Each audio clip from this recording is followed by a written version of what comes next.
Nous avons vu l'organisation des systèmes racinaires, donc qui représentent l'ensemble des racines. Maintenant, on va zoomer un petit peu, on va s'intéresser aux racines, à leur morphologie, c'est-à-dire à leur structure, leur organisation. Et donc, vous avez ici la représentation d'une racine, et on va se rendre compte que toutes les racines ont la même organisation. Donc là, vous avez représenté la racine primaire, l'axe principal, qui porte des racines latérales. Et à l'extrémité de cette racine, on trouve ici ce qu'on appelle des poils absorbants. Et tout au bout, l'extrémité s'appelle l'apex racinaire. Donc apex, ça veut juste dire extrémité. Et cette extrémité est recouverte par la coiffe. Donc là, on a représenté l'extrémité, la structure de la racine primaire, mais en fait, si on s'intéresse aux racines latérales, on va retrouver exactement la même structure. Donc c'est vraiment ce qu'on va dire là, c'est vraiment valable pour toutes les racines. Et donc quand on regarde en fait l'organisation de la racine, on va se rendre compte qu'on va pouvoir définir différentes zones. Il y a deux façons de définir ces zones, soit à partir de caractères visibles, soit à partir de processus. Alors les caractères visibles, ce sont lesquels, ça me permet de définir quelle zone. Il y a une zone qu'on va appeler la zone pilifère. Donc tout simplement, zone pilifère, ça signifie c'est la zone où on observe, ou peut voir les poils absorbants. Donc on est sur les caractères visibles. Ensuite, on a la zone de ramification. Donc la zone de ramification, c'est relatif au fait qu'on a des ramifications de la racine principale. Et puis, un peu plus haut, on a la zone subéreuse. La zone subéreuse, c'est simplement la zone où on va commencer à voir apparaître le subère, donc qui va protéger la racine, la rendre plus rigide, contrairement à l'extrémité qui est plus fragile et souple. Donc ça, c'est une première façon de définir différentes zones. Maintenant, si on s'intéresse au processus, on va pouvoir définir la zone de division. Donc c'est, comme son nom l'indique, la zone où les cellules se divisent. Au-dessus, on a la zone d'élongation, où les cellules elles-mêmes s'allongent. Au-dessus, on a la zone de différenciation qui correspond plus ou moins à la zone pilifère. La zone de différenciation, c'est la zone où les cellules se différencient, donc passent de cellules à peu près assez banales à des cellules avec des caractères marqués. Et puis enfin, au-dessus, on a la zone d'organogénèse. Donc là, on a la production, donc la genèse d'organes. Et là, ça fait référence en fait à la production de racines. Donc ça correspond plus ou moins à la zone de ramification. Et donc, toutes ces zones, cette organisation en différentes zones, on va appeler ça la zonation. Et on parle de zonation fonctionnelle de la racine parce que chacune des zones a une fonction. Donc cette organisation en zones est liée à des fonctions, à la répartition de fonctions selon les zones.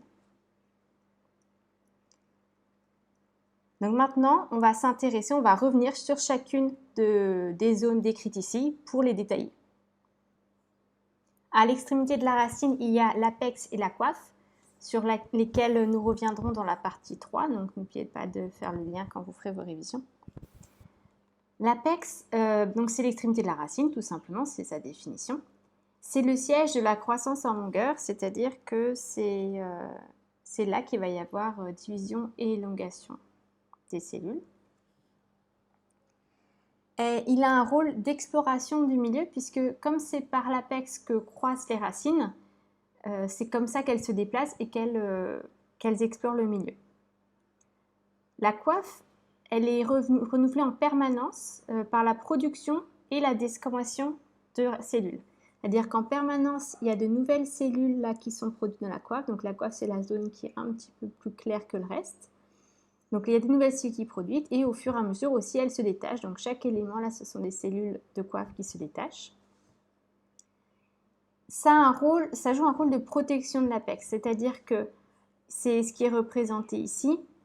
La coiffe va pouvoir absorber les chocs, les frottements liés au déplacement de la racine dans le sol. Donc là, vous voyez la racine qui se déplace du fait de sa croissance et la coiffe en marron qui va absorber le frottement, qui donc va ne pas bouger, et ce qui permet à l'extrémité de la racine d'être protégée et de se déplacer sans problème. Il y a autre chose qui participe à cette protection dans le déplacement, lors du déplacement, c'est le mucigel. Donc le mucigel, c'est une substance qui ressemble à un gel, qui est fait de mucilage. Ce sont des polysaccharides très hydratés. Donc il va favoriser la pénétration de la racine dans le sol. Vous avez ici l'illustration, donc vous voyez le mucigel qui est produit par l'extrémité de la racine et qu'on retrouve, qui forme une espèce de gaine et qui va faciliter, un petit peu comme la coiffe, le déplacement de la racine dans le sol. La coiffe joue aussi un rôle dans le gravitropisme. Alors le gravitropisme, on y reviendra plus tard, c'est la capacité qu'ont les racines à percevoir la force de gravité et à s'orienter en fonction de cette force. Et puis elle joue aussi un rôle dans la mise en place de la rhizosphère. La rhizosphère, c'est la zone qui entoure la racine, dans laquelle on va retrouver des débris cellulaires, donc qui est représenté ici. Les débris cellulaires, il y a des sécrétions produites par les racines, puis il y a plein de micro-organismes. Et donc tout cet ensemble forme un espèce d'écosystème, de micro-écosystème, qu'on va appeler la rhizosphère, qui a un rôle important aussi pour les racines.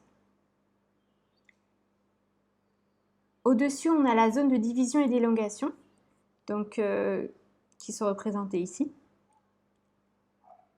Or, division et élongation, c'est ce qui constitue la croissance en longueur.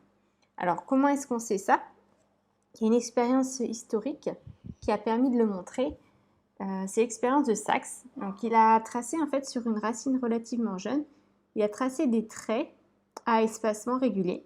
Puis, il a attendu un petit peu que la racine croisse et voilà ce qu'il a obtenu. Donc, il s'est rendu compte qu'en fait, les traits qui étaient le plus à l'extrémité de la racine se retrouvaient très espacés, alors que tous les traits qui étaient au-dessus, eux, ils n'avaient pas bougé, l'espacement était le même. Donc ça montrait bien qu'il y avait de la croissance en longueur, mais uniquement au niveau des cellules qui étaient le plus à l'extrémité de la racine. Donc cette croissance en longueur, ça fait que la racine est un organe en croissance continue. Ça va permettre à la racine de la prospection de nouvelles ressources, c'est-à-dire que du fait de sa croissance, la racine se déplace. En se déplaçant, elle explore de nouveaux territoires. Et en explorant ces nouveaux territoires, elle peut exploiter les ressources qui s'y trouvent, donc bien sûr les éléments minéraux dont elle a besoin pour se développer. Et ça permet de compenser l'épuisement du milieu qui est lié à la vie fixée.